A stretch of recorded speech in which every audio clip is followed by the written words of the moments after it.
नमस्कार।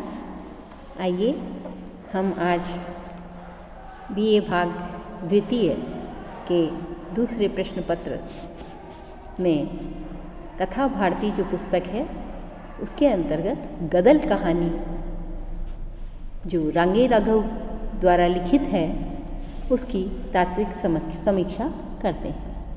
तो हम देखते हैं कि गदल कहानी का यदि तात्विक विश्लेषण करते हैं तो उसमें कथानक, चरित्र चित्रण और क्षमा करें पात्र, भाषा, शैली, परिवेश और उद्देश्य, इनके आधार पर हम इसकी समीक्षा करेंगे। सर्वप्रथम तो हम ये देखें कि रांगे राघव हिंदी साहित्य के बहुत ही प्रसिद्ध कहानीकार हैं और इन्होंने आंचलिक परिवेश से संबंधित बहुत सुंदर कहानियाँ लिखी हैं। उसमें ये जो कहानी गदल है यह इनकी विशेष कहानी है। यह पात्र आधारित कहानी है, चरित्र प्रधान कहानी है और इसकी पात्र गदल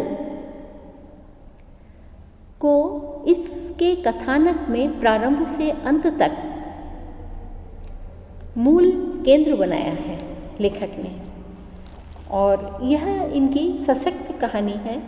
इसमें हम कहें एक स्त्री की प्रबल जीवन इच्छा, रूढ़ियों के खंडन, पात्र के स्वभाव के खरेपन और उस स्त्री की स्नेहजनित कोमलता, निर्भीकता और त्याग भाव का चित्रण किया है। जब हम इसके अंदर देखेंगे कि एक स्त्री में एक ही साथ पुरुष एवं कोमल व्यक्तित्व का पूर्ण समन्वय किस प्रकार समाज को निर्देशित करता है, इन विरोधों के सामंजस्य ने पात्र को सशक्त ही नहीं अपितु आंतरिक रूप से रमणीय भी बना दिया है। इतना सुंदर पात्र जिसमें दोनों विरोधी भाव एक साथ रहते हो वो हमने बहुत ही कम कहानियों में देखे हैं और गदल कहानी इसका बहुत सुंदर उदाहरण है। सामाजिक परिवेश गदल के व्यक्तित्व को तोड़ नहीं पाए अपितु उससे उसकी प्राण शक्ति और रूढ़ियों की कठोरता और ज़्यादा उभर कर आई है। इस कहानी में रांगे राघव ने एक गुजर स्त्री के अदम्य जिजीविषा के माध्यम से गांव के परिवेश में आधुनिक बोध को स्वर दिया है। देखिए पुनः यहाँ विरोधाभास हम देखेंगे। ग्रामीण परिवेश है उसमें भी आधुनिक बोध किस प्रकार से उन्होंने अभिव्यक्त किया है। अतः श्रेष्ठता और सशक्तता को अग्रांकित रूप से इस कहानी ने व्यक्त किया है। सर्वप्रथम हम कथानक की विशेषताएं देखें तो इसका कथानक चरित्र प्रधान है और इसमें गदल एक मुख्य चरित्र है और उसी के इर्द गिर्द पूरी कहानी घूमती है। कथानक के प्रारंभ में लेखक ने पात्रों का तथा मूल संवेदना का परिचय दिया है। गदल 45 वर्ष की विधवा है, उसके छोटे बेटे की उम्र 22 साल है, उसका पोता साल भर का है, 2 लड़कियां हैं, दोनों के बच्चे हैं। बड़ा बेटा निहाल 30 का है, वह खारी गुजर परिवार का है। गदल के पति का देहांत हो जाता है तो कारज के बाद गदल एक लुहार मोनी के घर जा बैठती है। गदल के देवर डोडी को बुरा लगता है तो वह उसे पकड़वा कर घर मंगवाता लेता है। देवर डोडी उसे समझाता है तो गदल उत्तर देती है कि तूने मुझे अपने पास क्यों नहीं रख लिया। वह उसे कायर कहती है और अपने नए मर्द की प्रशंसा करती है। देवर अंदर तक हिल उठता है। सबके सोने पर गदल मोनी के पास पहुंच जाती है। मोनी की एक भाभी है, उससे गदल की नहीं बनती है क्योंकि वो देवर जेठानी और देरानी हो गई। सो वह मोनी से अलग रहने के लिए कहती है। इतने में उसका बेटा नारायण आकर कहता है कि बिरादरी का दंड भरना है। गदल अपने कपड़े उतार कर दे देती है और फिर कभी घर आने के लिए मना कर देती है बेटे को। इधर गदल का देवर आहत मन से लेकर घर से निकल पड़ता है। उसने खाना भी नहीं भाता, रात को तेज बुखार है और वो दम तोड़ देता है। गदल जब यह सुनती है तो वह मोनी से जाने की आज्ञा मांगती है। मोनी उसे धक्का देकर भीतर करके खाट पर डाल देता है और दरवाज़ा खुद सो जाता है गेट पर। तो मोनी के सोने पर गदल छप्पर का कोना उठाकर भाग जाती है। घर आने पर पटोल और बेटों से उसकी तीखी झड़प होती है और अंत में तय होता है कि पूरी बिरादरी को कारज में बुलाया जाएगा। गदल अपनी हिम्मत से काम लेती है। उसने पुलिस को रिश्वत देकर भिजवा दिया और मोनी बदला देने के लिए बड़े दरोगा से शिकायत कर देता है। पुलिस आती है, दोनों ओर से गोलियां चलती है। गदल सबको भगा देती है और अकेली बंदूक संभाल लेती है, पर अंत में मारी जाती है।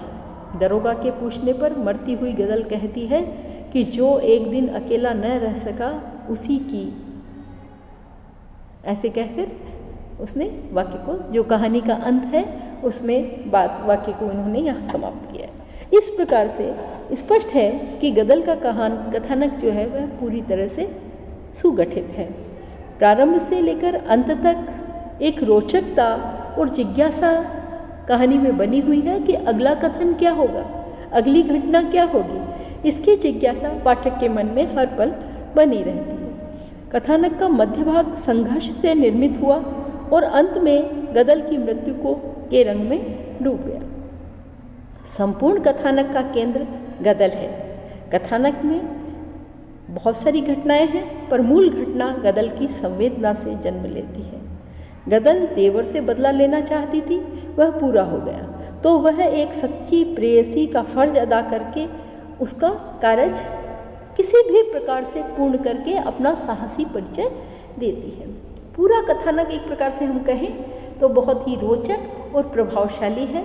इसमें अन्विति और प्रभावशीलता को हम हर एक वाक्य में देख सकते हैं। तो लेखक ने बहुत सुंदर कथानक पर और एक सुगठित कथानक पर कहानी का निर्माण किया है। अगला हम इसके तत्वों में पात्र योजना को देखें तो इसकी जो मुख्य पात्र है वह गदल है। वह साहसी और ओजस्वी है। देवर पटेल और बेटे सब उसके आगे हतप्रभ हो जाते हैं, एक तरह से हथियार से डाल देते हैं। गदल प्रेमी की सच्ची और बिरादरी के नियमों को धर्म मानती है।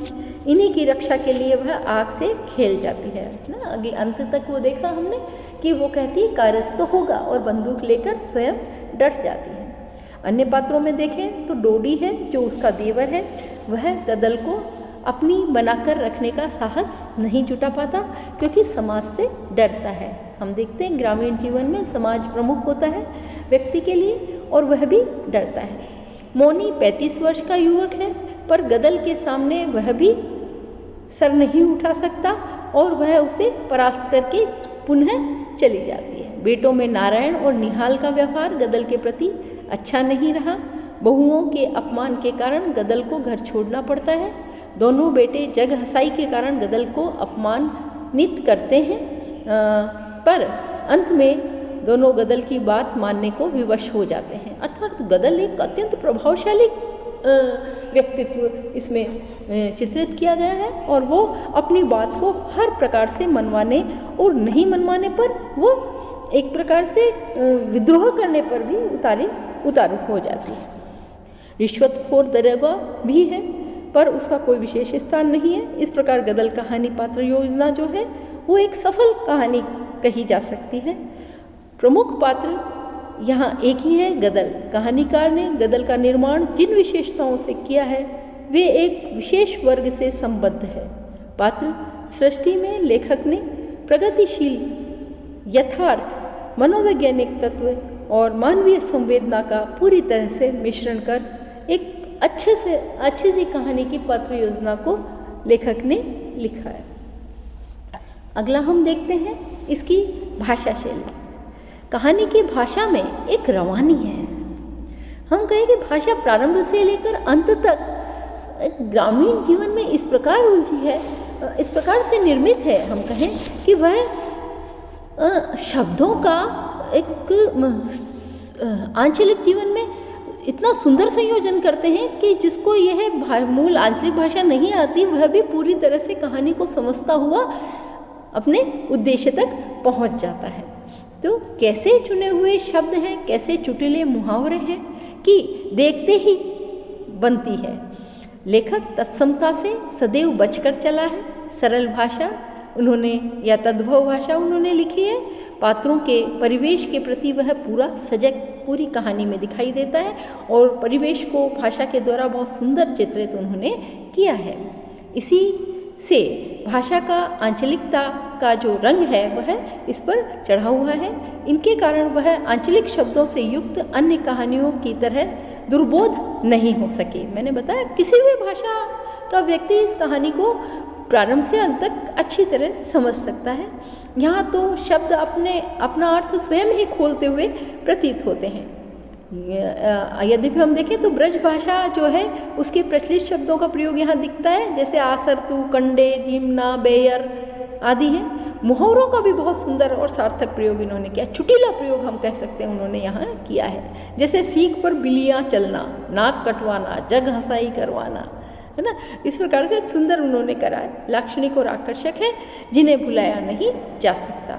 मेरी कोहनी बजे औरों की बिछिया छन के, सारी गुजरात ही डूब गई माधो, माधो मिट्टी न खा के आई डायन, सारे कुनबे को चबा जाएंगे।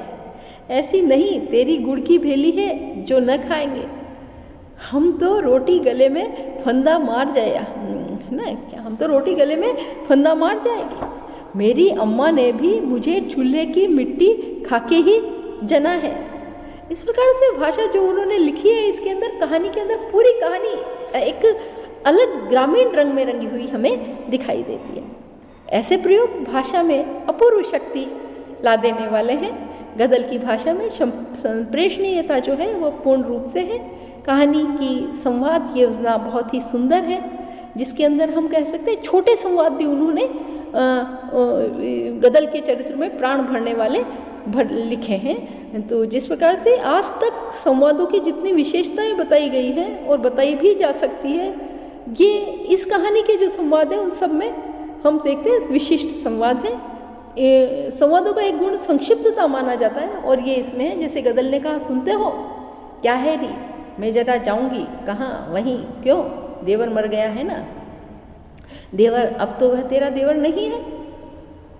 इस प्रकार छोटे संवाद। अब देखो चरित्र को उद्घाटन करने वाले संवाद देखिए।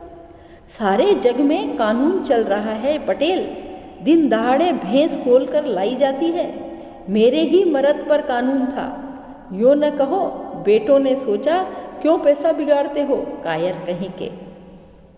निहाल गर्जा, कायर, हम कायर है, तू सिंघनी है। बेटा कह रहा है, निहाल बेटा है ना, वो कहता है तू सिंघनी है। हाँ मैं सिंघनी। गदल तड़फी, बोल तुझ में है हिम्मत, बोल। वह भी चिल्लाया, वह जो बिरादरी कारज में नोता दे काका के। गदल ने कहा, निहाल सक पका गया। पुलिस, गदल ने सीना ठोक कर कहा, बस। पुलिस को देखते ही डर गया मतलब। तो ये संवाद जो है ये उसके चरित्र को उद्घाटन करने वाले हमें दिखाई देते हैं। गदल कहानी के जो संवाद हैं वह उन्हीं पर पूरी तरह से टिकी हुई है और नाटकीयता का समावेश भी इन्हीं से एक प्रकार से होता हुआ दिखाई देता है। लेखक ने अपनी ओर से कुछ भी नहीं कहा है, उसे जो कहना है वो पात्रों के माध्यम से ही कहलवाया है। इसीलिए यह कहानी एक प्रकार से नाट्य रूपांतरण भी बड़ी सरलता से इसका किया जा सकता है। तो भाषा शैली और कथोपकथन की दृष्टि से ये श्रेष्ठ कहानी कही जा सकती है। और अगला हम जो देखते हैं आगे, परिवेश। परिवेश में पूरी कहानी में ग्रामीण परिवेश है और ग्रामीण परिवेश के अंतर्गत ही उन्होंने जैसे झोंपड़ी का वर्णन और वो क्या कहते हैं उसको, खाट बिछाकर सो जाना, टापरी को उठाकर निकाल कर देना, डोडी गुन्ना का जैसे जो रिश्ते बताए हैं वो भी उसने उस कहानी के अंदर सारे के सारे रिश्ते भी एक प्रकार से परिवेश को ही सार्थक करते हुए दिखे हैं। लेकिन ज़्यादातर परिवेश जो वो हमें यहाँ सार्थक होता दिखाई देता है वह भाषा के माध्यम से या संवादों के माध्यम से ही व्यक्त हो रहा है। तो कहानी परिवेश की दृष्टि से भी श्रेष्ठ कही जा सकती है। अगला हम देखते हैं उद्देश्य। जो इसकी मूल संवेदना है वह बहुत ही सुंदर है। इस कहानी का मुख्य उद्देश्य गदल जैसी सशक्त नायिका की सृष्टि करना है। हिंदी कथा नायिकाओं के झुंड के बीच गदल सबसे अलग नायिका है। हम कहते हैं कि हिंदी कथा साहित्य में गदल कोई दूसरी गदल नहीं है। उसे एक ही लेखक ने गांव के विश्वासों, रीति नीतियों पर भी गदल के माध्यम से प्रकाश डाला है। और बिरादरी के ये लोग कानून से ऊपर हैं। रिश्वत और ईर्ष्या का भी लेखक ने इसमें वर्णन कर ही दिया है, क्योंकि जो समाज में है उसका वर्णन तो साहित्य कर ही देता है। तो इन्होंने रिश्वत का, ईर्ष्या का, इन सब का वर्णन भी किया है। लेकिन गदल जैसी अनुपम नायिका का चित्रण करना संभवतः लेखक का इस कहानी का मुख्य उद्देश्य रहा है। गदल सबसे रीति नीति, कानून, तो जो एक मनुष्य के अंदर एक सामाजिक परिवेश के द्वारा बिठाए गए मूल सिद्धांत उसके अंदर बैठे हुए हैं, वह उसे ही कानून मानने वाली एक साहसी औरत है कही जा सकती है गदल। इस प्रकार से यह कहानी श्रेष्ठ कहानी कही जा सकती है। धन्यवाद।